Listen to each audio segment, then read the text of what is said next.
Ako gaya na inip ngayon mga ka-off duty kaya ako napabideo din sa Port of Calapan City. Ang hinihintay ko si Bunso na bumaba ng barko. Nung kinuhanan ko ang video kong are ay around 1 AM kaya medyo inaantok na ako. Dito nga pala mga ka-off duty sa Port of Calapan City ay 24 hours ang biyahe. Ang madalas naming masakyan pagka ganitong gabi ay Starlight at saka Montenegro. Dating naman ho din sa Calapan City ay may mga na nag-iintay ang kanilang masasakyan patungo kung saan ang kanilang destinasyon. Para naman sa mga turista ay may mga hotel tayo dito na pwede niyong tuluyan kung sakali man kayo walang masakyan dito sa pier ng Calapan City. May nakita ko isang barko din ang pangalan ay Viva Santo Domingo. Sa naalala ko ito ay nung panahon kami college, ito yung mga barko na malimit naming sakyan. May naalala ko din ang buhay college, medyo mahirap na masarap dahil pagka kaisang buwan na may nauwi ay piling turista man din pagka nauwi ng Mindoro. Bakit ko gahon nasabi yun? Abay biruin nyo, ako'y taga rito na. Pag nauwi ay miss na miss ko palagi ang Mindoro.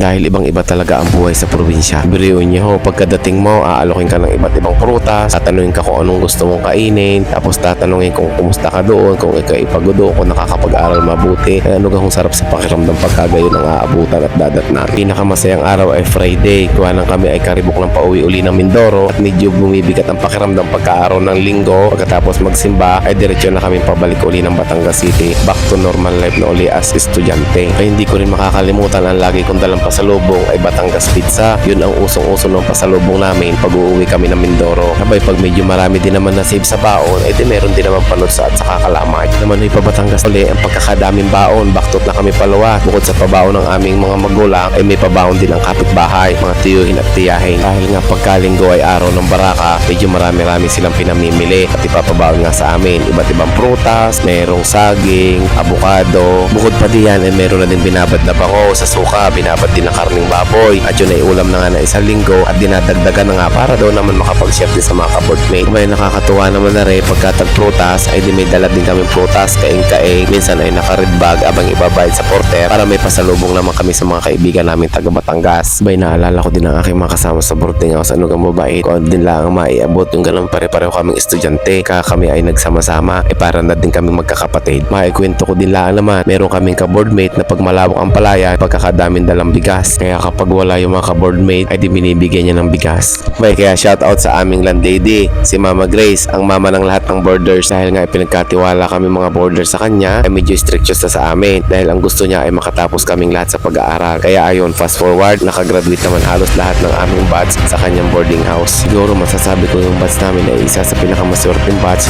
Sila ay nasa kanilang profession ngayon at halos lahat ay may kanya-kanya ng trabaho at pamilya. Kaya kung tayo bibigyan ng pagkakataon na makapag-aral ay ating pagbutihin dahil hindi na natin may babalik ang panahon. Kung ang goal natin ay makapagtapos ng pag-aaral, dapat tayo ay focus sa ating studies. Talaga namang magiging proud at tuwan-tuwa ang ating mga magulang sa atin pag tayo nakapagtapos. Abay, napa-thank you Lord at napa-thank you self din ako nung ako'y nakatapos. Ilang 4 na taon na hindi natin kasama ang ating mga magulang habang tayo nag-aaral ay hindi rin biro dahil ang dami din natin pagsubok na kinaharap pinagtagumpayan. May shoutout po sa mga magulang na patuloy na sinusuportahan ng kanilang mga anak pagdating sa edukasyon at gayon din naman sa mga estudyante na patuloy na nagsisikap sa kanilang pag-aaral sa kabila ng kahirapan na kanilang nararanasan. At sa bawat tagumpay na ating makakamit, huwag natin kakalimutan ng Panginoon at pipiliin lagi natin ang kabutihan. Bay, umabot kayo hanggang din Maraming salamat po sa suporta. Huwag niyo po akong kalimutang i-follow at i-share ang ating mga videos. Thank you for watching.